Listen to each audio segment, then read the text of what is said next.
Bismillahirrahmanirrahim. Assalamualaikum warahmatullahi wabarakatuh. Alhamdulillah bi ni'matihi tatimmus shalihat wa bi fadlihi tatanazzalul barakat wa bi taufiqihi tazulul aqabat. Asyhadu an la ilaha illallah wahdahu la syarika lah wa asyhadu anna Muhammadan abduhu wa rasuluhu la nabiyya ba'dah. Allahumma salli wa sallim ala sayyidina Muhammad wa ala alihi wa sahbihi wa man tabi'ahum bi ihsanin ila yaumil mi'ad, amma ba'd. Teman-teman sekalian yang dirahmati Allah Subhanahu wa taala, alhamdulillah pada kesempatan hari ini kita bisa melanjutkan pembahasan kita terkait dengan fikih zakat ya. Ini adalah salah satu tema yang sangat penting sekali ya. Karena zakat ini adalah salah satu rukun di dalam Islam. Sudah menjadi kewajiban kita sebagai seorang mukmin untuk melaksanakan atau untuk membayar zakatnya dengan ketentuan khusus ya. Tentu untuk memberikan motivasi kita, memberikan pemahaman kita terkait dengan zakat. Insya Allah hari ini saya ingin menyampaikan tentang apa yang dimaksud dengan zakat. Teman-teman sekalian, zakat ini secara bahasa ya berasal dari kata zaka ya. Fi'il madinya adalah zakat. Kata zakat ini memiliki banyak makna. Zakat bisa juga dimaknai al-barakah, ya, keberkahan. Orang yang membayar zakat secara otomatis akan mendapatkan keberkahan. Keberkahan hartanya, keberkahan keluarganya, keberkahan usahanya, keberkahan aktivitasnya. Zakat juga bisa dimaknai an-nama ya. An-nama ini artinya berkembang. Orang yang membayar zakat ya, secara otomatis bukan mengurangi harta yang dia keluarkan, tetapi justru mengembangkan dan meningkatkan harta yang dia miliki ya. Nah, ini beda dengan konsep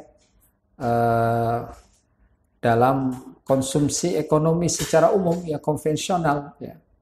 Kalau kita mengeluarkan sesuatu ya secara otomatis akan berkurang. Nah, ini uniknya zakat ya, ketika kita membayarkan zakatnya justru harta kita akan semakin bertambah ya, harta kita akan semakin berkembang. Kemudian juga zakat dalam pengertian bahasa juga bisa dimaknai at-taharah ya, artinya suci. Seorang yang membayar zakat maka sesungguhnya dia telah mensucikan atau membersihkan harta yang dia miliki. Karena kita tidak tahu dan tidak bisa memastikan setiap usaha yang kita lakukan ya, atau penghasilan yang kita dapatkan 100% itu adalah bersih ya. Barangkali ada sedikit yang kita lakukan,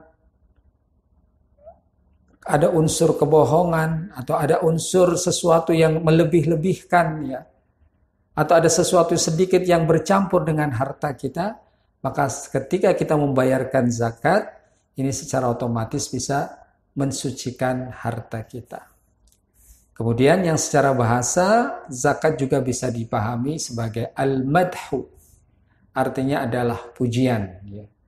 Karena sesungguhnya orang yang membayar zakat, ini memiliki tempat khusus di mata Allah Subhanahu wa taala, akan mendapatkan apresiasi dan pujian dari Allah Subhanahu wa taala. Setelah kita memahami makna zakat secara bahasa, kita pahami zakat secara istilah fikih ya. atau dalam pemahaman terminologi ya. Para ulama memiliki definisi atau pengertian yang berbeda-beda ya. Tetapi secara umum ya sama ya. Saya coba kutip pendapat Al-Imam Al-Mawardi ya dalam kitab Al-Hawi ya. Beliau ini adalah salah satu ulama Syafi'iyah. Beliau memahami zakat ini adalah sebuah nama ya. Nama pengambilan tertentu ya.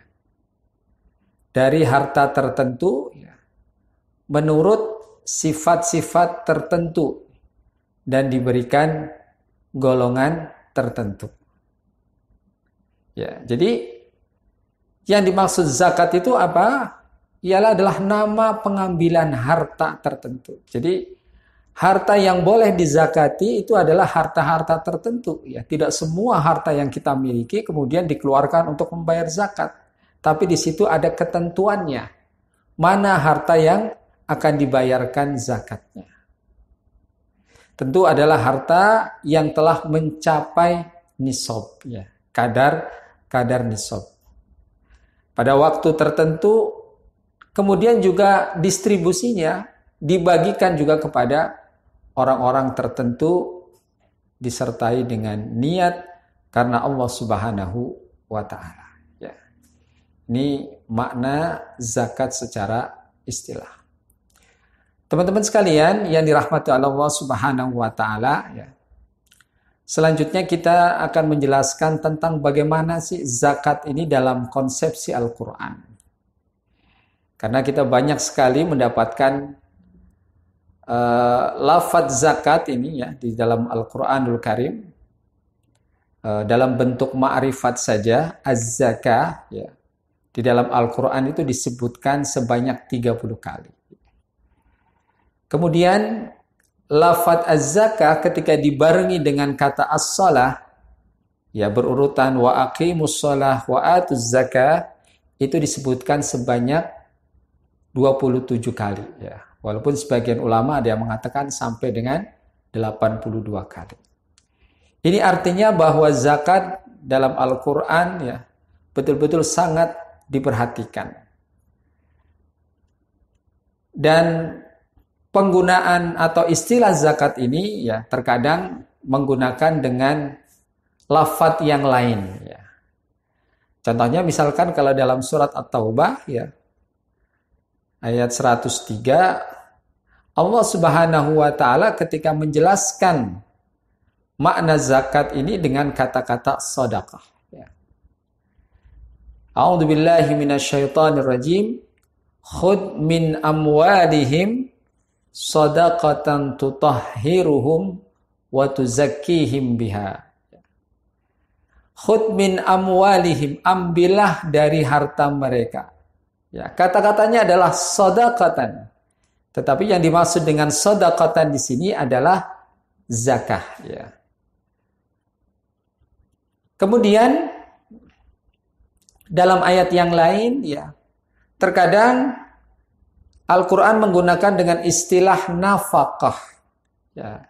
Sebagaimana dalam surat At-Taubah ayat 34, A'udzubillahi minasyaitonirrajim. Walladzina yaknizuna adh-dhahaba wal fiddata wa la yunfiqunaha fi sabilillahi fabashshirhum bi'adzabin alim. Nah, kata-kata wala yunfiqunaha ini menjelaskan tentang orang-orang yang menimbun emas dan perak ya. Kemudian wala yunfiqunaha ya dengan bahasa nafaqah. Tetapi yang dimaksud di sini adalah dia tidak membayarkan zakatnya di jalan Allah Subhanahu wa taala, maka konsekuensinya fabashshirhum ya, beritakanlah kepada mereka bi'adzabin alim dengan siksaan yang pedih ya. Jadi kata wala yunfiqunaha artinya bukan nafaqah dalam arti nafaqah sunnah, tetapi di sini adalah dia tidak membayarkan zakatnya. Kemudian dalam ayat yang lain dalam Al-Qur'anul Karim juga redaksi zakat menggunakan kata-kata al-haq, ya. Seperti dalam ayat a'udzubillahi minasyaitonirrajim, kulu min thamarihi idza athmara wa atu haqqahu yawma hasadih. Ya, makanlah dari buah-buahan ya apabila berbuah. Wa atu haqqahu, ya kalau kita pahami secara bahasa ya, berikanlah haknya. Tetapi di sini yang dimaksud berikan hak adalah hak kewajibannya. Yauma hasadihi, ketika panen, ya. Nah, kemudian dalam ayat yang lain juga terkadang ya menggunakan dengan istilah al-afu, ya, atau maaf, ya, tetapi sebenarnya di sini yang dimaksud adalah zakat, ya, seperti dalam ayat khudil afwa wa'mur bil 'urfi wa'rid 'anil jahilin, ya. Sebagian ulama mengartikan al-afwa di sini yang dimaksud adalah ambillah zakatnya. Ini makna zakat, ya, dalam Al-Qur'anul Karim. Teman-teman sekalian yang dirahmati oleh Allah Subhanahu wa taala, setelah kita memahami tentang apa itu makna zakat, ya, secara bahasa dan secara istilah, kemudian juga bagaimana pandangan Al-Qur'an terkait dengan zakat, selanjutnya yang sangat penting, apa sih urgensi zakat, ya? Kenapa kita diwajibkan oleh Allah Subhanahu wa taala untuk membayar zakat, ya? Tentu ini harus kita fahami. Yang pertama, kenapa kita harus membayar zakat? Karena zakat ini adalah wujud dari keimanan kita kepada Allah Subhanahu wa taala dan keyakinan akan kebenaran ajarannya. Secara otomatis orang yang membayar zakatnya berarti dia termasuk, ya, wujud dari keimanannya dia kepada Allah Subhanahu wa taala. Karena orang ketika beriman kepada Allah Subhanahu wa taala, maka konsekuensinya dia berusaha mengamalkan segala perintah-perintah Allah Subhanahu wa taala. Sebagaimana dijelaskan dalam ayat suci Al-Qur'an, a'udzubillahi minasyaitonirrajim, fa in tabu wa aqamus salata wa atuz zakata fa ikhwanukum fid din wa nufassilul ayati liqaumi ya'lamun, ya. Jadi ini urgensi zakat yang pertama. Kemudian yang kedua, kenapa kita sebagai seorang mukmin diwajibkan untuk berzakat, ya? Karena berzakat ini adalah bagian atau manifestasi rasa kesyukuran kita terhadap nikmat-nikmat Allah Subhanahu wa taala yang diberikan kepada kita, ya. Begitu banyak, ya, nikmat Allah Subhanahu wa taala kepada kita sampai kita tidak bisa menghitungnya karena begitu banyaknya. Sebagai bagian rasa syukur kita dengan nikmat-nikmat yang diberikan oleh Allah, maka sudah sepantasnya kita membayar zakat. Kita memberikan sebagian harta kita sebagai bagian kewajiban kita kepada Allah Subhanahu wa taala. Karena Allah Subhanahu wa taala menjelaskan di dalam Al-Qur'an, wa amma bi ni'mati rabbika fahaddis. Maka adapun dengan nikmat Rabbmu, ya, fahaddis, ya, maka ceritakanlah, ya, maka sampaikanlah, ya. Nah, salah satu bentuk penyampaiannya adalah dengan cara membagikan sebagian yang harta yang kita miliki dalam bentuk zakat. Kemudian yang ketiga, di antara urgensi kita untuk membayar zakat adalah untuk meminimalisir sifat kikir kita sebagai manusia. Meminimalisir gaya materialistik kita. Meminimalisir egois atau mementingkan diri sendiri kita, ya. Karena dalam kacamata Islam, ya, sifat bakhil ini adalah sifat yang sangat tercela, ya, yang dijauhkan oleh Allah Subhanahu wa taala. Tapi sebaliknya orang yang pemurah, orang yang suka berbagi, yang senang berderma, ya, itu adalah justru dekat dengan Allah Subhanahu wa taala.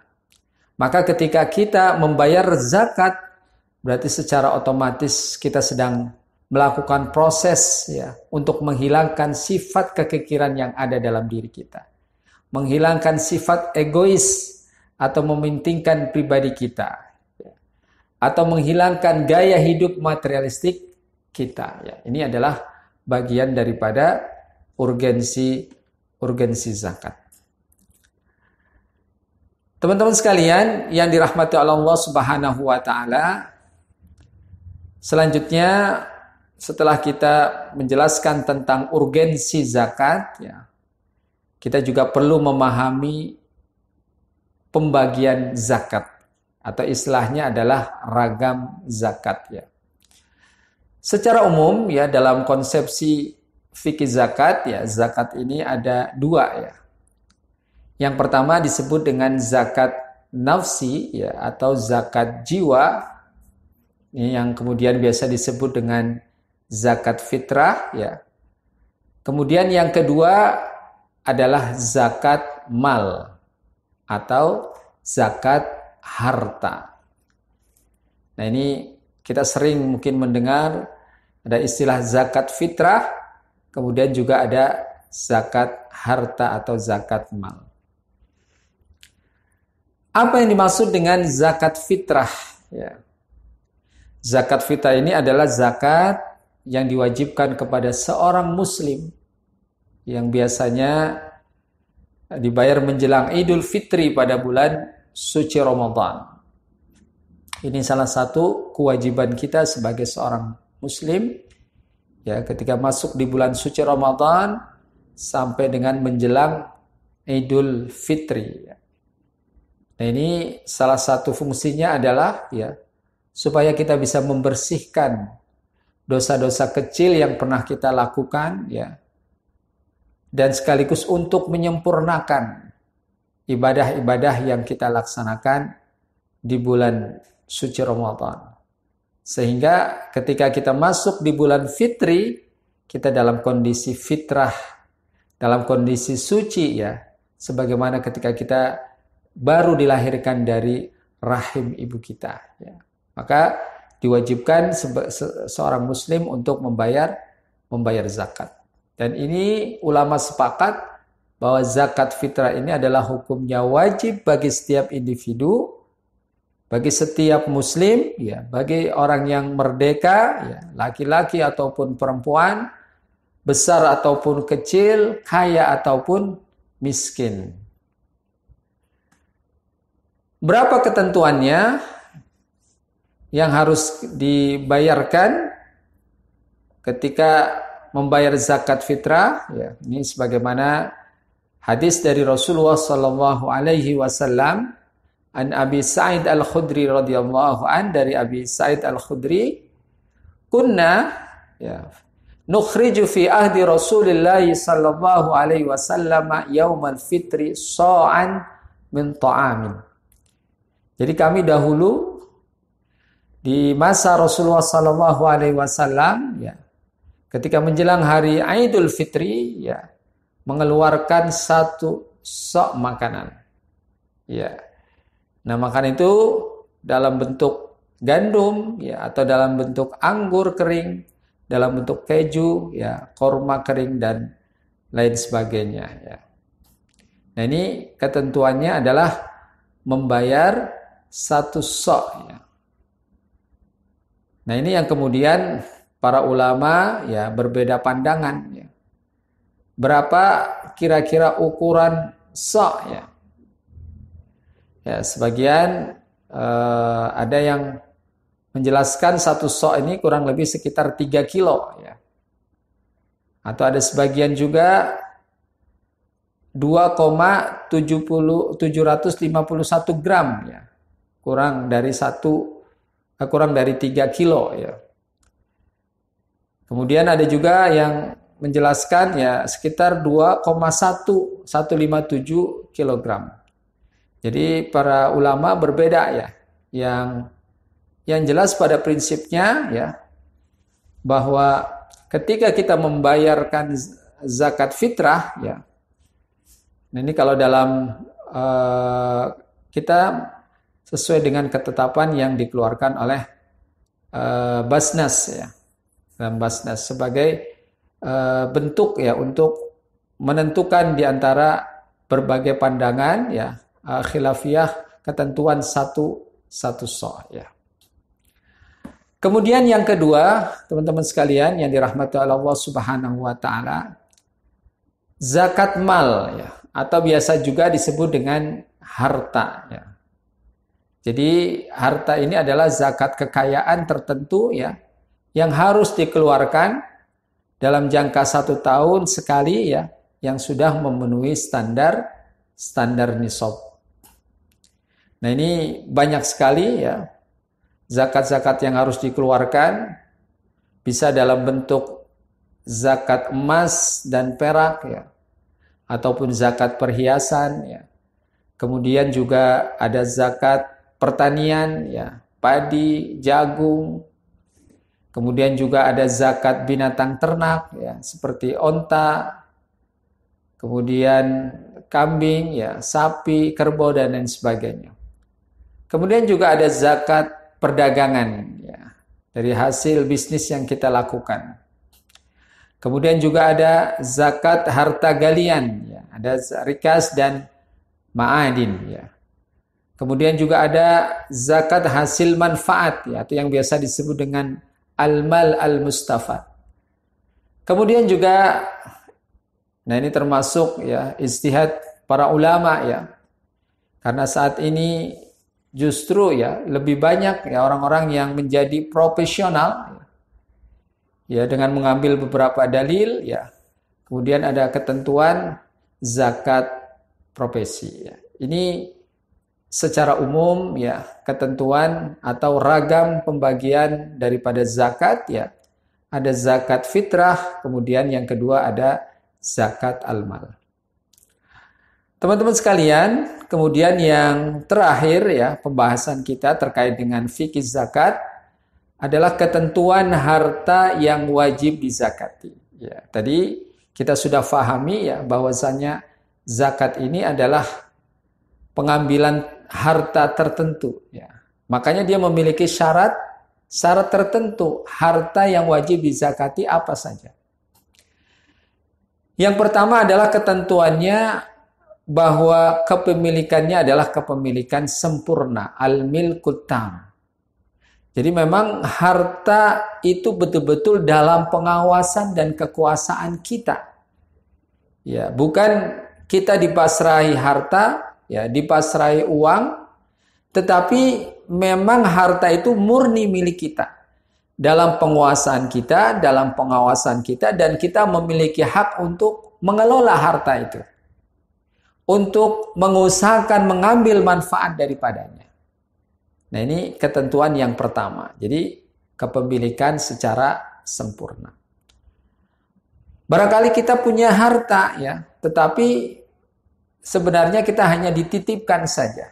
Maka walaupun itu barangkali dalam genggaman kita ya, tetapi tidak ada kewajiban kita untuk membayarkan zakat dari harta tersebut karena kita hanya dititipkan. Kemudian yang kedua ya, ketentuan dalam harta yang wajib dizakati adalah an-nama ya. Jadi sesuatu yang berkembang ya. Tidak diam ya, menghasilkan, berkembang.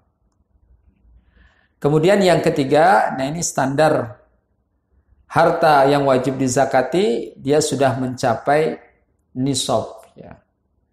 Misalkan ya, kalau zakat emas dan perak ya, nisabnya berapa? Ketika dia sudah sampai 85 gram ya. Baru di situ ada kewajiban untuk dibayarkan zakatnya. Atau misalkan kalau dalam zakat al-an'am ya, binatang ternak, kambing ya, nisabnya berapa? 40 kambing. Untuk sapi Misalkan berapa? 30 sapi. Nah, itu baru wajib dikeluarkan zakatnya. Kurang dari itu ya tentu tidak ada kewajiban untuk membayarkan zakatnya. Tetapi bukan berarti tidak berbagi atau tidak berderma, tetapi itu tidak disebut dengan zakat. Kemudian yang terakhir ya, di antara syarat harta yang wajib dizakati adalah telah melewati setahun ya, atau haul. Hal ini sebagaimana disampaikan dari hadis Rasulullah sallallahu alaihi wasallam, la zakata fi malin hatta yahula alaihi al-haul. Tidak ada zakat pada sebuah harta kecuali dia sudah melewati haul atau melewati 1 tahun.